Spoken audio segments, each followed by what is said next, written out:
AC's back in the house. All righty. Time for another show here. We're going to get educated. And today we're going to educate all of you on FIRE, financial independence, retire early. That is the FIRE movement. It's sort of a smaller group. I've been sort of living part of this lifestyle prior to the branding that it got. I don't know who branded it, the FIRE movement, but it stands for Financial Independence and Retire Early. That's a mouthful for sure. I don't know if I love the branding, but I don't care. That it is what it is, and that's what I'm going to teach you today. What is FIRE? Because FIRE is very important, is that it all starts with your FIRE number.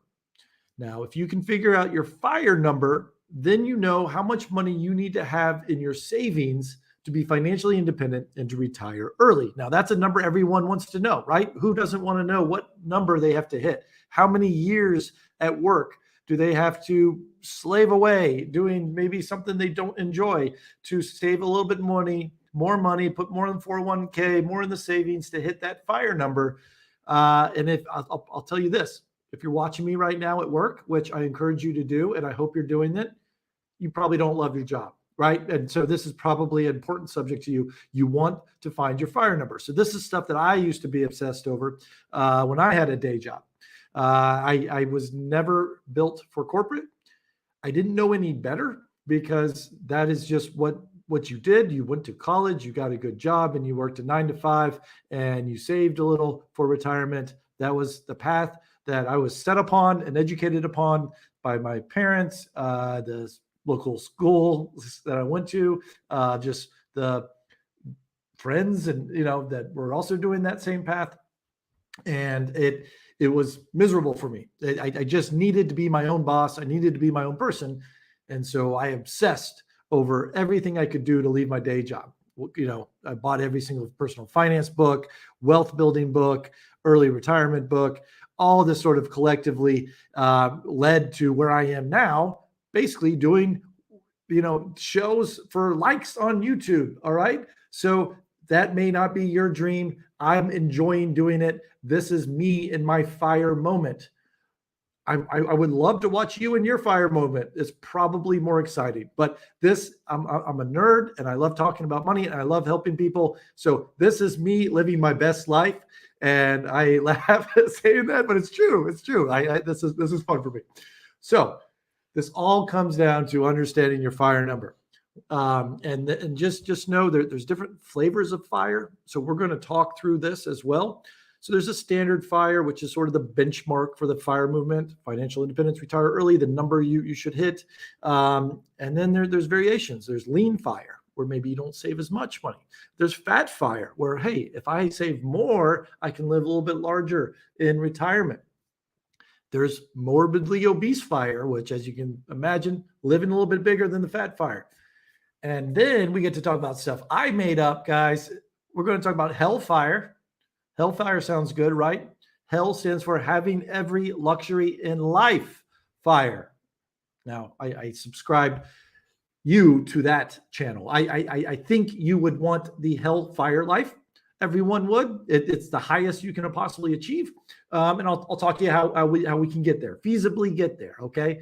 And again, that's based on house FIRE over my book, right? It's how to reach FIRE through rental houses, but I'm not just going to talk about real estate houses today. I know people here want to FIRE, want to understand the FIRE number, and they don't want to involve real estate. That's okay. I'm going to teach you it. You're going to learn something, and then I'm going to throw in a little real estate at the end, okay? Because that's what I do. But yeah. But I think I'll hook you in. You'll want to learn more, and then understand how you're going to reach that hell FIRE designation. And the best way to do that is through house FIRE.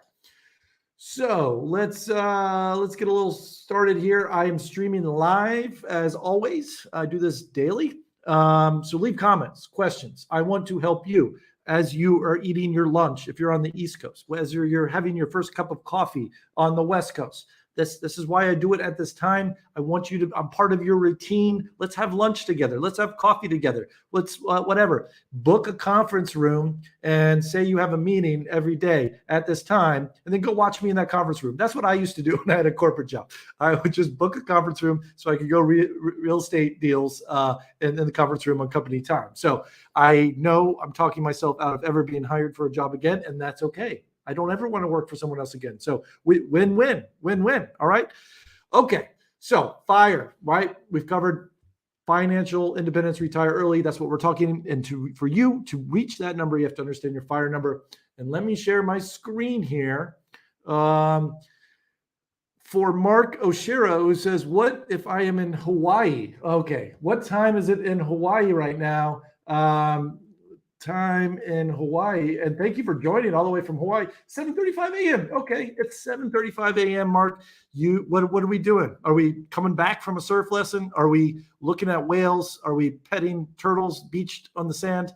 If you do that every day, I'm here for you. Okay, so wow, you're an ambitious person.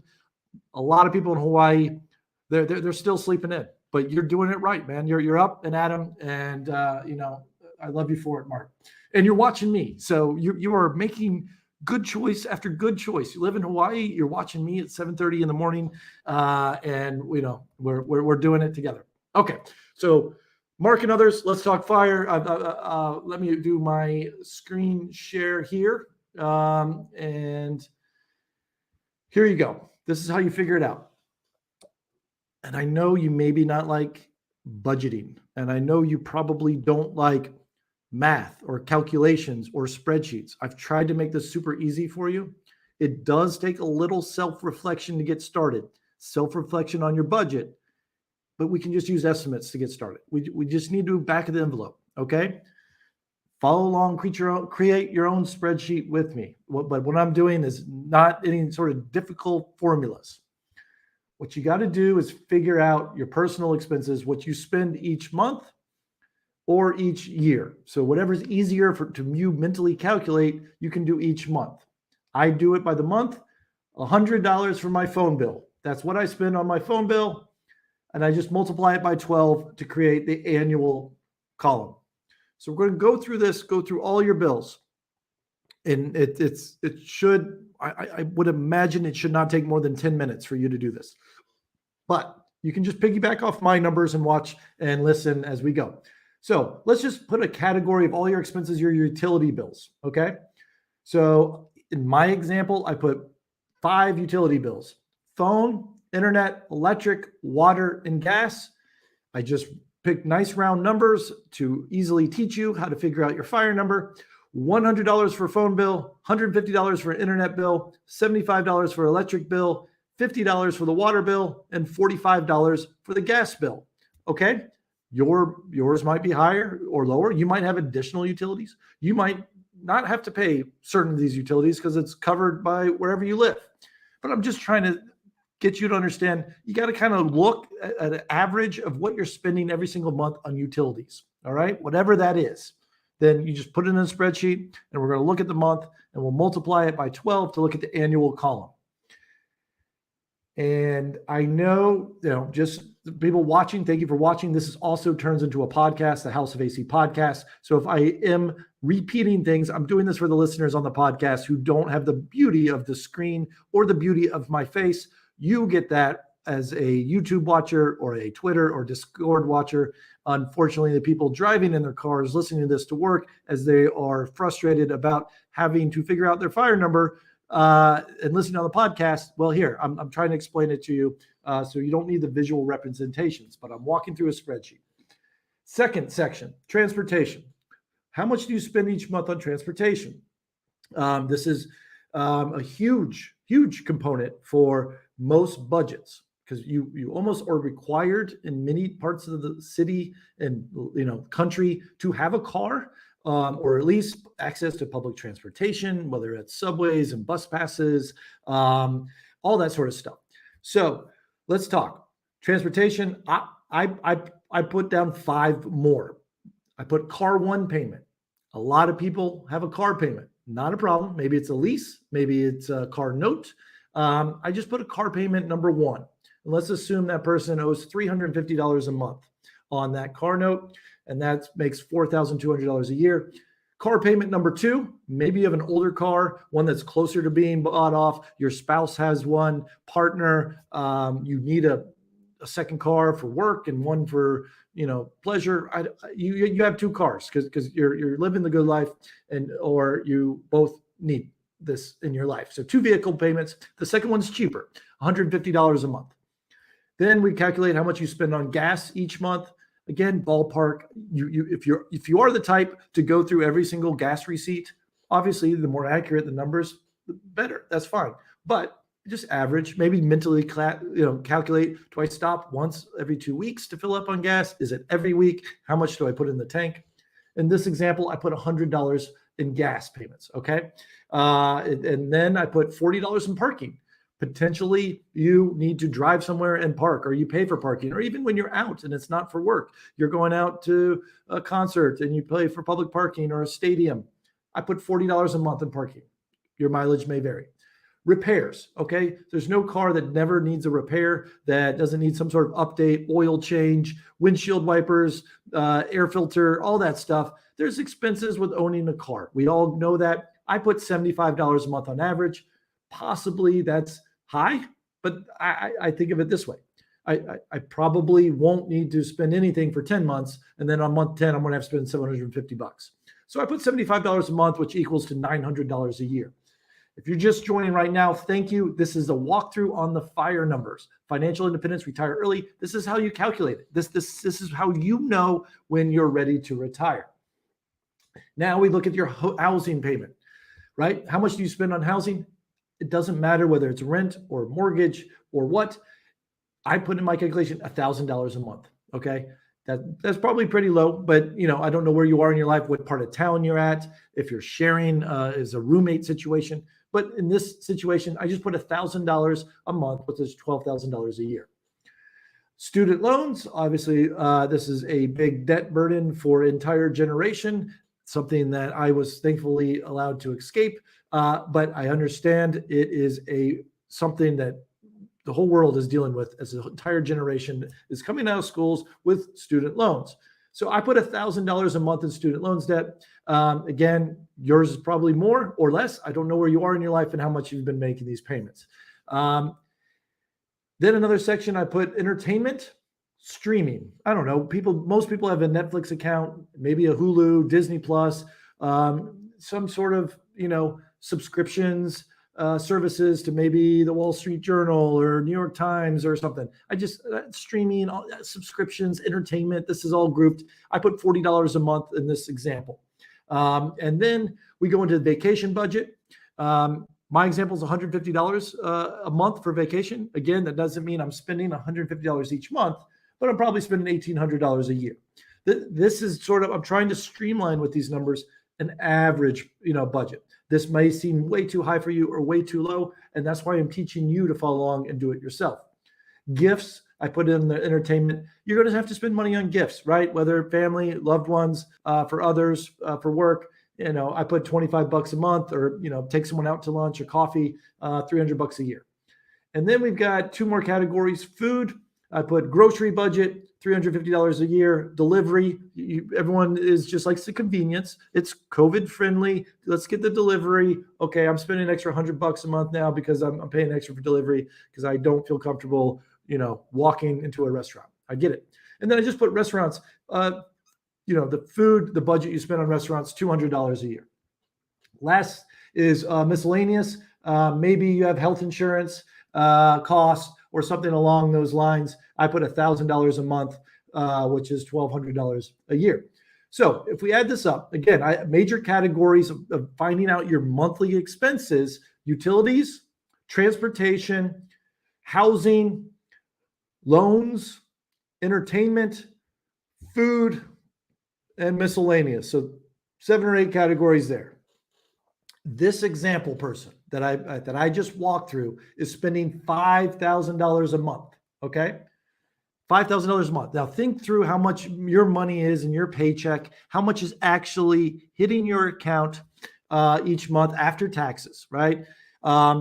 This person, after taxes, they have enough money to live this lifestyle, which is $5,000 a month, which is also equal to $60,000 a year. So they have $60,000 of expenses.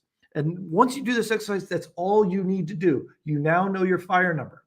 Your FIRE number says, if you take that annual expenses, so in this example, $60,000, we got that by multiplying $5,000 of monthly expenses times 12 to get our annual number. $60,000 says that if you can figure out that number, your annual expense rate, all you have to do is multiply that by 25 to reach your FIRE number. So let me tell you exactly where this came up from. So there's a university called Trinity University. Trinity University did a study where this person, for their thesis paper, he actually called it the Trinity study. So he's not a creative person, but he's a math person. He figured out how he looked at historic data ever since the stock market was created, and found if you retired at the worst time in the world or the best time in the world, what would happen to your finances? Okay.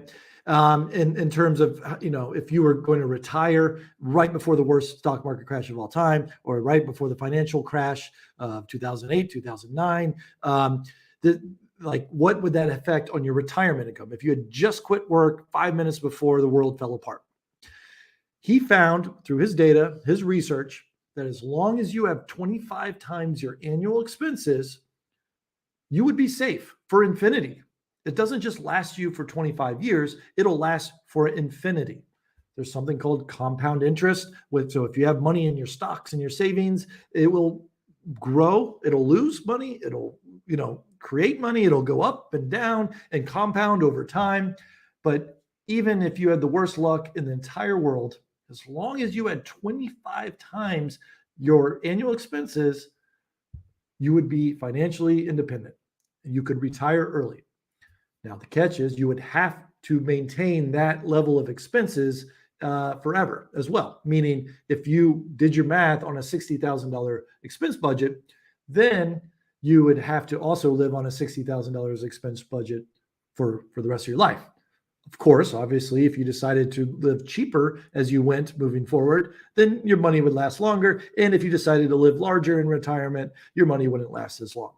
So in this example, 25 times $60,000 means a FIRE number of $1.5 million. So if you save up $1.5 million, you can live this life.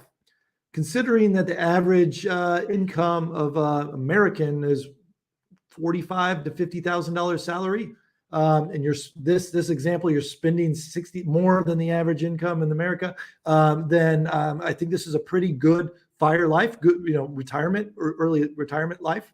I understand 1.5 million probably seems completely unachievable.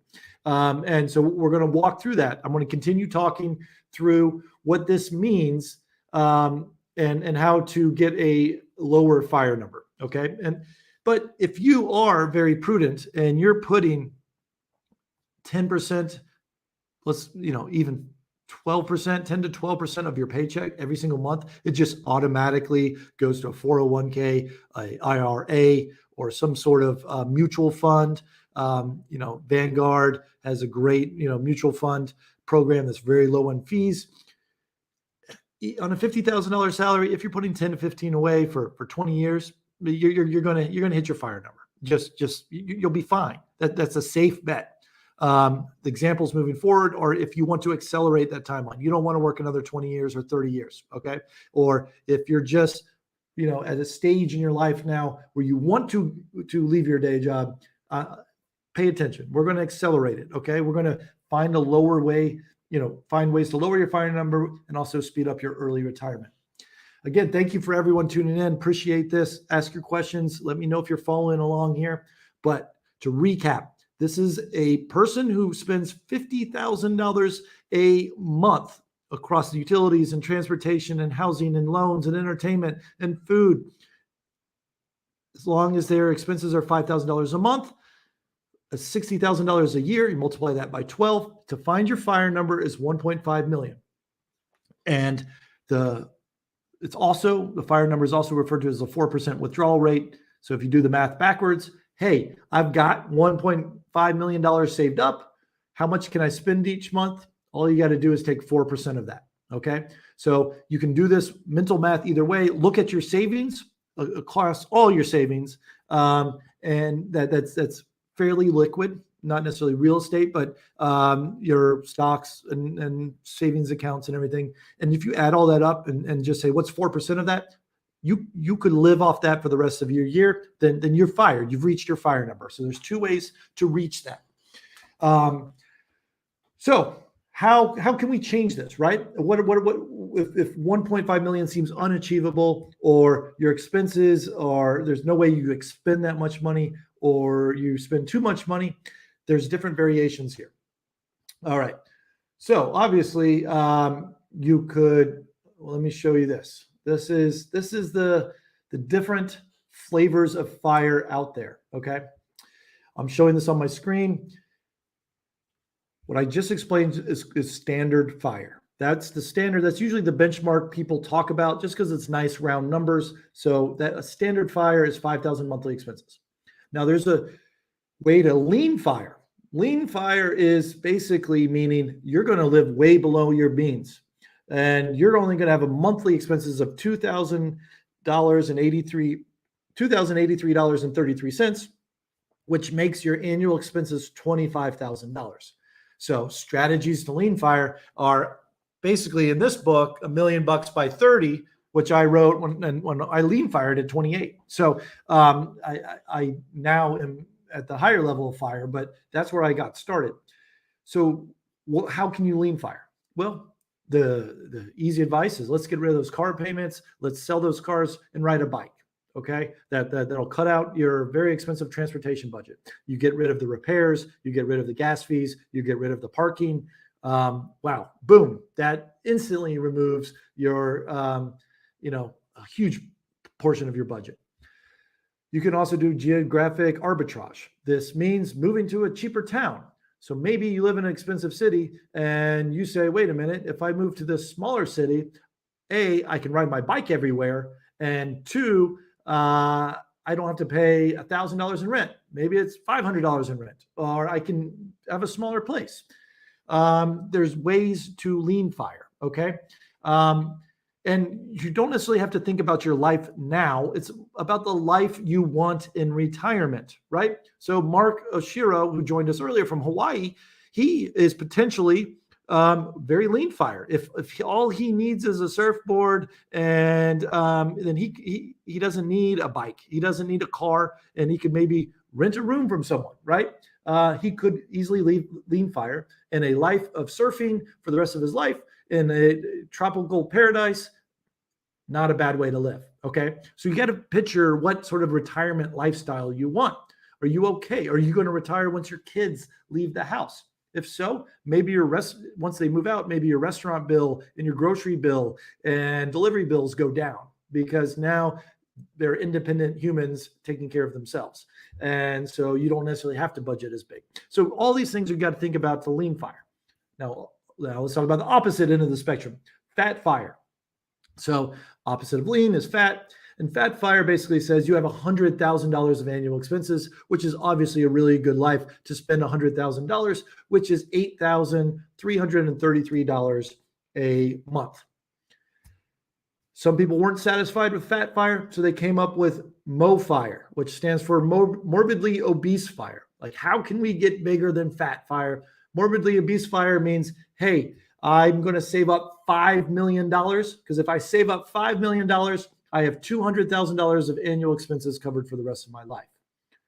So to recap, standard FIRE, $1.5 million you got to save up. Lean FIRE, $625,000 saved up in order to spend $25,000 a year forever.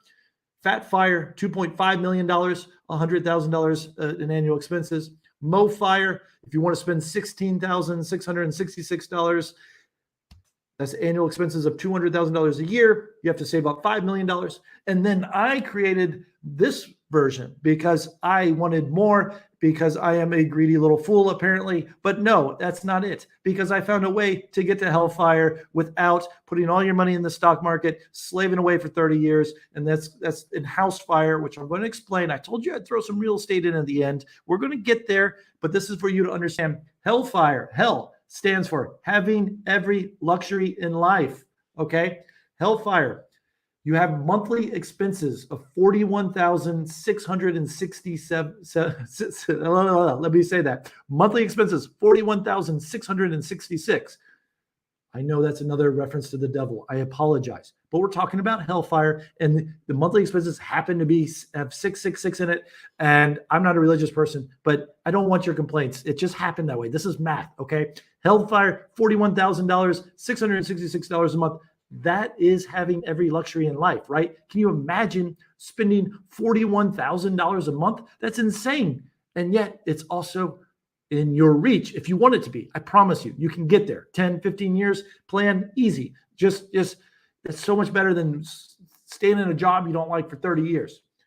But if you want to reach hellfire, that's annual expenses of $500,000 a year. 41,000 and change times 12, $500,000 a year. You are going to spend $500,000 a year, and you have to have saved up with the FIRE number principle. Multiply that by 25. That's $12,500,000. And this is when you're going to be like, haha, Alan, there's no way. And I say, yes, keep watching. It's not crazy. It's not crazy. It's ambitious. It's not crazy. Okay. So how do we do that? How do we do that? Right. Okay. So we've talked about changing these numbers here. Let's say you paid off your car payments.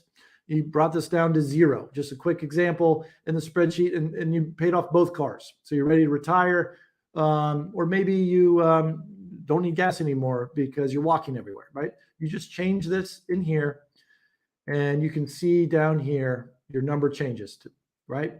Your FIRE numbers now, your annual expenses. If I took out if you lived the bike life, all of a sudden, $4,285 is your monthly total, which reduces your FIRE number 1.285. But to pay off this car payment, you probably had to spend some savings, right? Maybe you spent $30,000 to pay off your car payment. You had $30,000 in your bank, and you're like, oh, I want to lean FIRE. I want to move on with retirement. Let me take that $30,000 and get rid of this debt. The same could apply for your student loans. Maybe instead of paying $1,000 a month, you have $40,000 saved up, and you're like, finally get rid of that student loans. I pay off $40,000, and $1,000 disappear from your spreadsheet. And what effect would that have, right? Obviously, now your totals goes from $5,000 annual expense or monthly expenses to $4,000 monthly expenses, which reduces your FIRE number down to $1.2 million. And then your expenses are $48,000 a year. So there's different ways to think about what to do with these windfalls you may have or these savings that you may have. And well, this is where house fire comes in. And let me show you a little example of house fire. So what I say and what I teach is don't take that big chunk of change and pay off those debts. Okay. You're on a debt program already for your student loans. You're on a debt payment program already for your car loans. You should be on your credit card. Never pay just the minimum on your credit card. That would be one that I would pay off immediately, because the credit card sort of system, you're just going to get in this cycle where just the balance gets bigger and bigger and bigger. So do what you can to just get rid of your credit card. That one I would support, but ones that actually have an end date that says in 5 years, this will be paid off as long as you make this fixed payment for 5 years, which are typically your student loans and your car notes, then this is how I would invest your money. Now, so $30,000, well, let's do something less, $20,000. So let's say you have $20,000 saved up. The house fire is, let's go through every single bill here, and how can I get a house to pay for it, right? Or can I buy it in bulk, or can I pay it off? So the first thing here is a phone bill for $100, right? Everyone has a phone bill. That phone bill is going to follow you for life. Also, the internet bill is going to follow you for life. $150 internet bill, going to follow you up for life. All your utilities are most likely electric, water, and gas, unless you're renting a place where this is all included. So this frustrated me because I had saved up money and I said, how can I pay off internet for life? And I go to Costco where you can buy things in bulk, and Costco does not allow you to buy internet service for life. That doesn't exist. I could maybe cancel out this $150 bill by going to the library and checking my email and live streaming from the library every day. And that would make a lot of people unhappy with me. You would hear a lot of shushing in the background. So I said, how can I pay off this internet bill? I've got $20,000. Well, this is when you take that $20,000 and you go buy a house with it. $20,000 is a down payment on a $100,000 house. There are there's thousands of houses out there. Hundreds of thousands of houses out there. I promise you that are $100,000 or less, that if you buy it with 20% down, $20,000, after paying the property manager, after paying repairs, after budgeting for repairs, after budgeting for vacancies, you'll make $150 a month cash flow. Okay. So all it took is take $20,000, buy a $100,000 house. It cash flows $150. And then what do? I match that $150 to my $150 internet bill. I've house fired. I've taken a house, an asset that's generating income to pay off my bills I can't escape. So why is that better? Think of it in this situation, going back to the car or the student loan example. Let's say I had $20,000 in student loans. I pay that money and it goes to the school or the federal government, right? They now have that money of mine. I go to pay off my car note, and I have a Tesla. Here you go, $20,000 left in my car note. Here you go, Elon Musk. Enjoy. You don't have enough money. Have my money. Well, in this situation, if instead I went to go buy a house with that $20,000 or $30,000 or $50,000, buy one and budgeting for all expenses, all the worst case scenarios, get one that's a property manager is managing. You are not involved at all. It's completely passive. You buy that property, the cash flow, you apply it to your car note or your student loan bill or any of your utility bills. But if let's say we find one that's $350 cash flow, it's a great deal. Our car note's $350. Instead of just handing over my $30,000 to Elon Musk, I kept my $30,000. I still have it. It's still in my name. And I've got a property that's kicking off $350 paying my car note. And if I just sit back and wait, it'll eventually be paid off because I'm on that payment plan, a fixed payment plan. This will be paid off in 5 years. If you just make this payment every single year, I sign the paper for my car note or my student loans. That house pays it off. So what happens, right? So I've kept my money. I've invested it in real estate. So when that car note is paid off, 7 years, 10 years in the future, whatever it is, the student loan bills, they get paid off by my house. And then when it's paid off, I still have that money. And then I have an extra $350 of cash flow. What am I going to do with it, right? Where am I going to apply that $350? I can go live large in retirement, right? I don't want to reduce my budget. Maybe I want to increase my vacation budget in retirement. And now I can add an extra $350 a month to that vacation budget, because I don't have a place to allocate it. It was allocated to student loans, but I just waited long enough for it to pay off.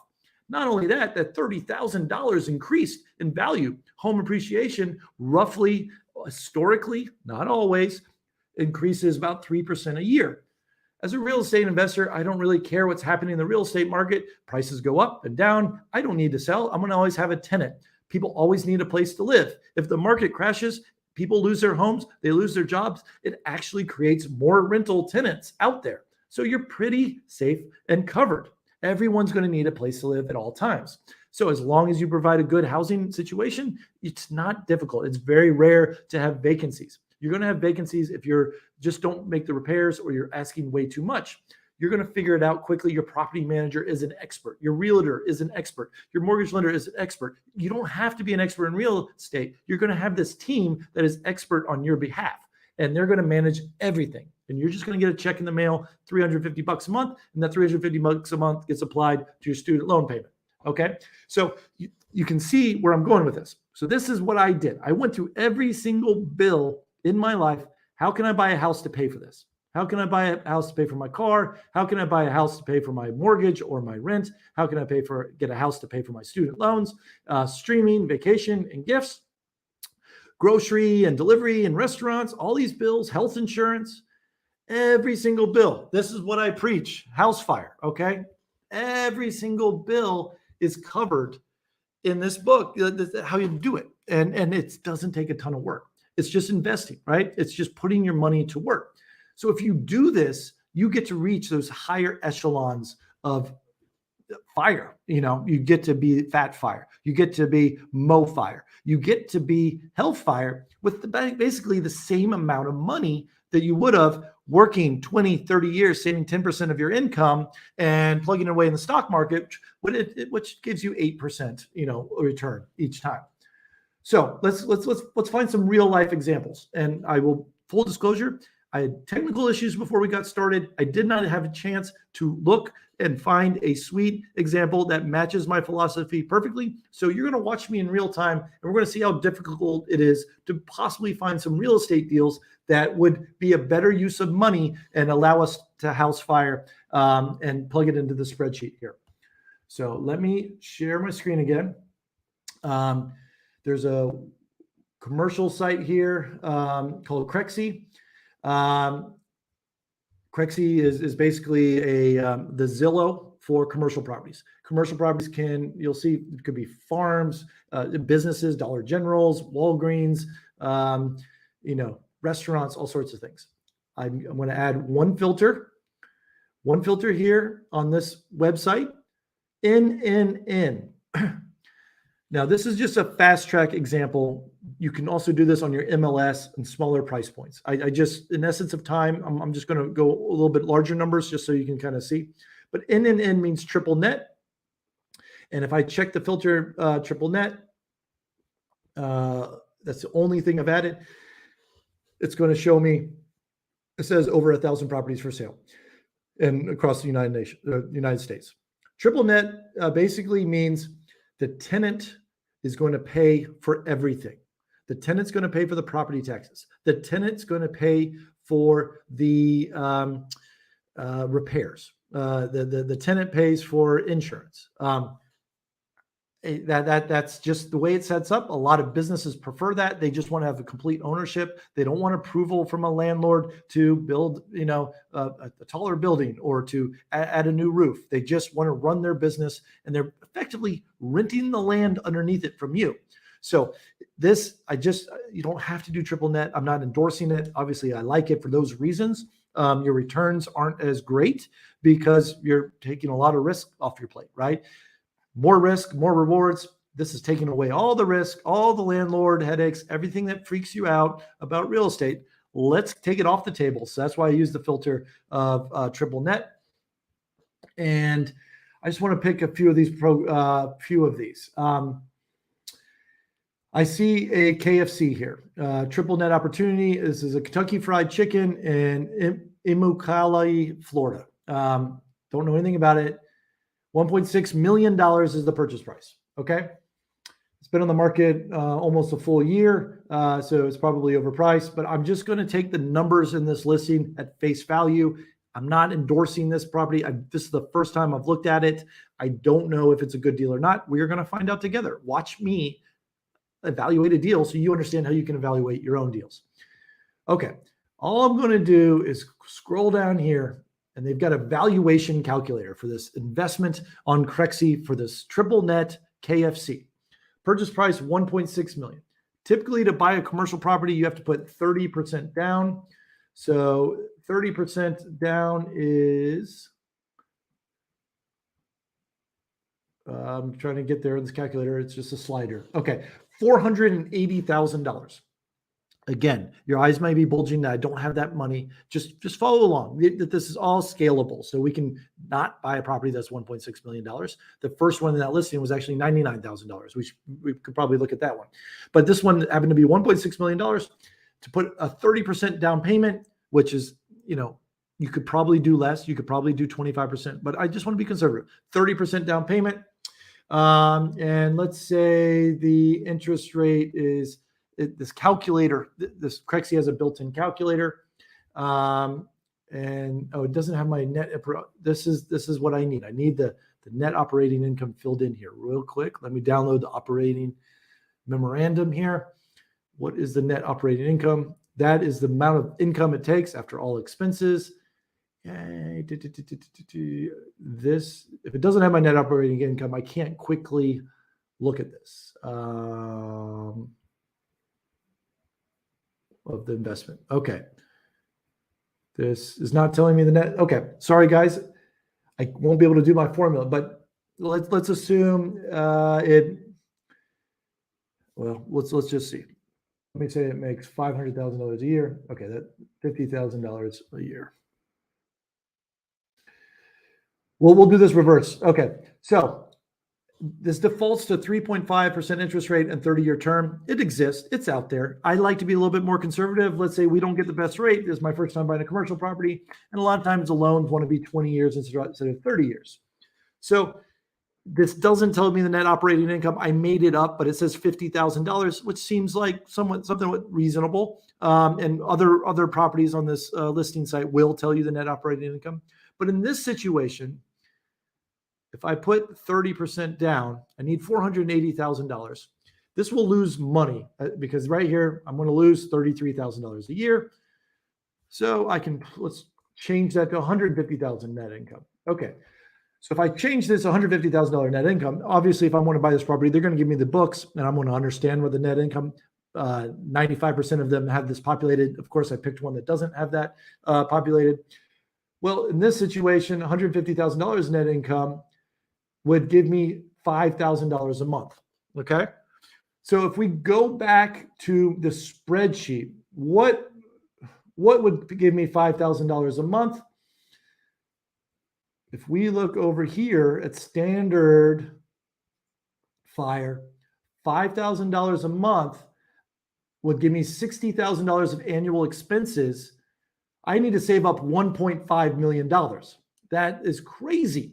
But in this situation, I only need to save up $480,000, which is a 30% down payment on a $1.6 million KFC that gives a net operating income of $150,000, which is $66,000 a year, $5,500 a month.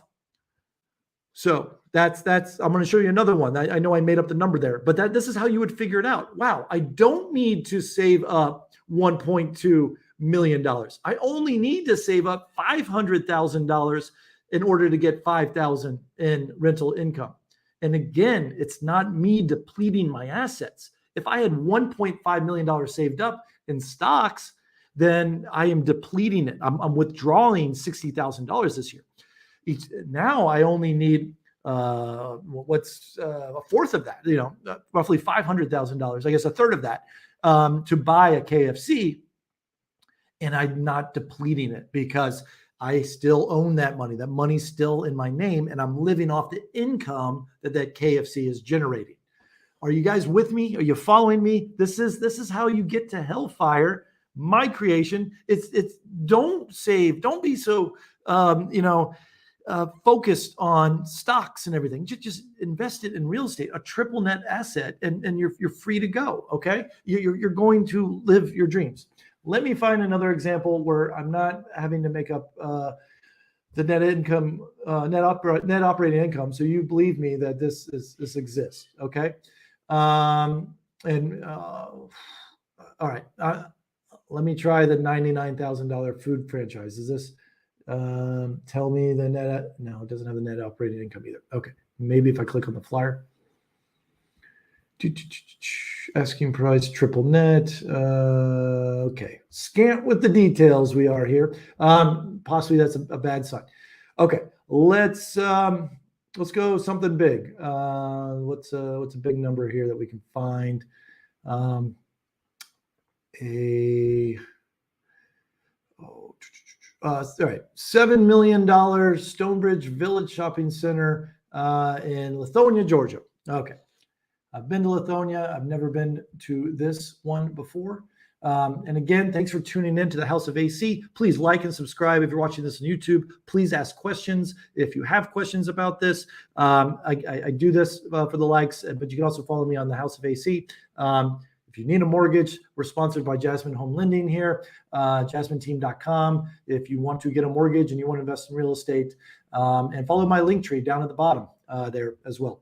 Okay, going back to this new property that I found. This is, I need to share my screen. Okay.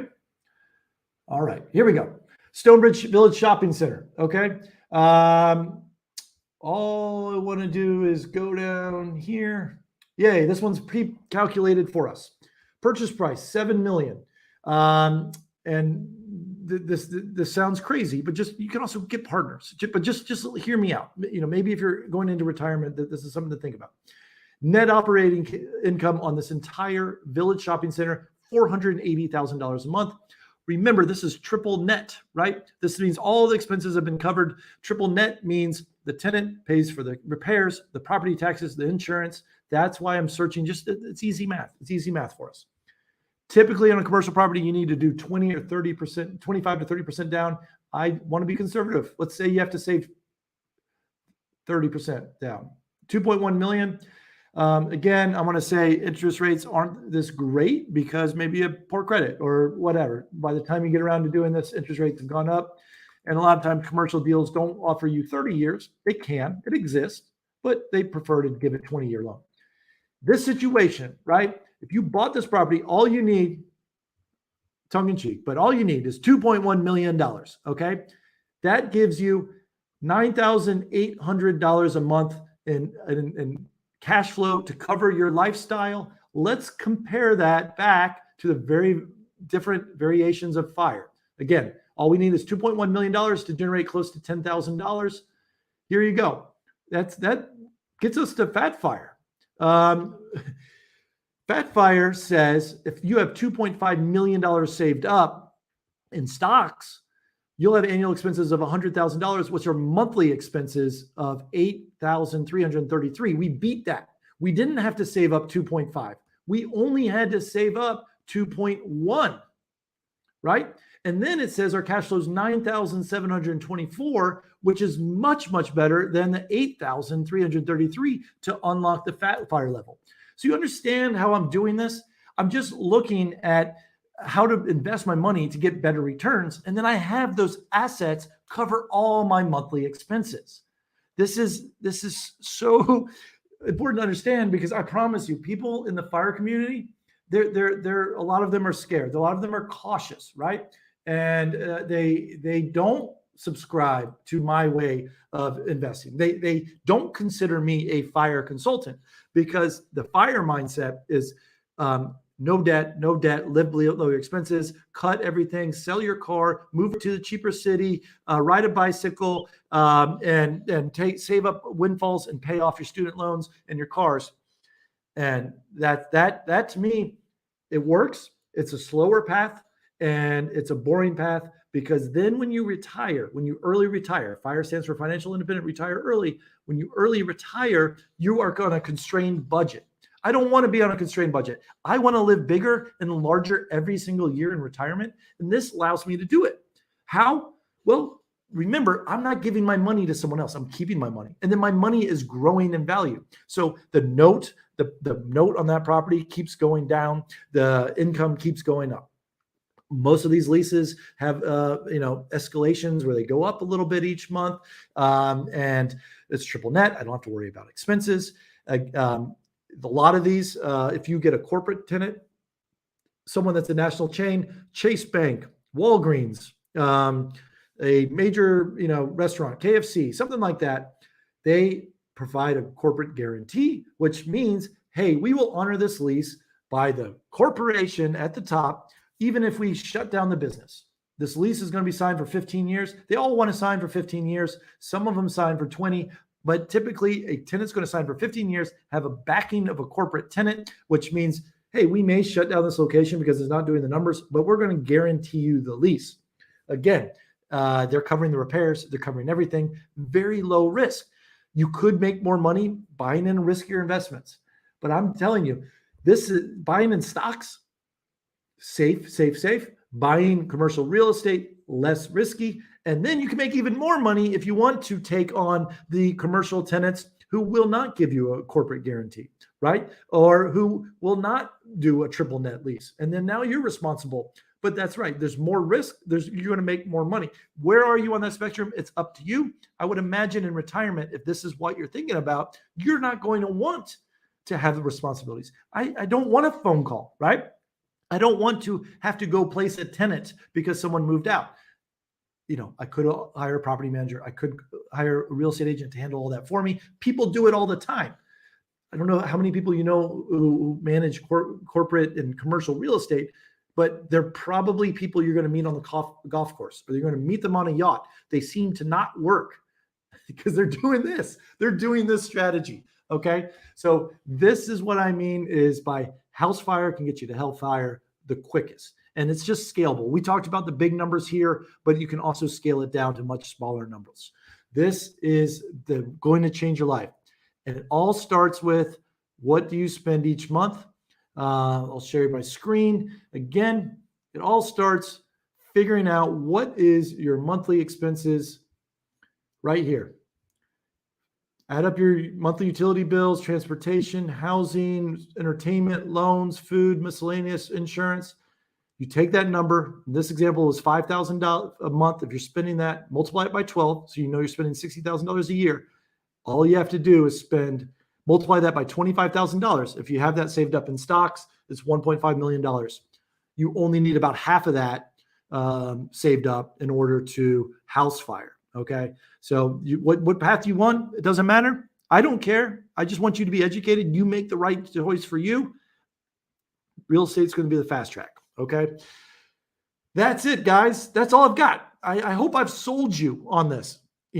I see a lot of viewers. I don't get a lot of questions, but if you're on YouTube or Twitch or Discord watching this on any of these things, please ask the questions. Does this clicking with you? Buy the House Fire book. If not, go to Linktree/the House of AC, where you can see links for how to get a mortgage from Jasmine and the team. You can get linked to all three of my books. Watch this later on YouTube if you do want to see the spreadsheet. I'm also on Twitch and Discord. On my Linktree/the House of AC, you can also get the Bitcoin BlockFi credit card, which we'll talk about this Friday. Sign up for the Coinbase if you want to buy Bitcoin and any crypto. Coinbase is what I use. It's super easy. It's the AOL of buying crypto. Go do it, or sign up for my weekly newsletter. Thank you guys for tuning in to the House of AC. It's been fun. I hope you're educated, and let's go surfing together and yachting together and golfing together. I need to learn how to golf. Maybe I should do that in my fire life. Whatever it is, this is how you're going to get there. Thanks for tuning in. I live stream every single day, and you can catch me later on YouTube. And I love you guys. It's been fun, and looking forward to you figuring out your fire number. Okay, let me know. Come back on the show. Tell me you figured out your fire number. Tell me your plan. I will have you as a guest. I love having guests on the show. So if you have a story to share, please reach out to me.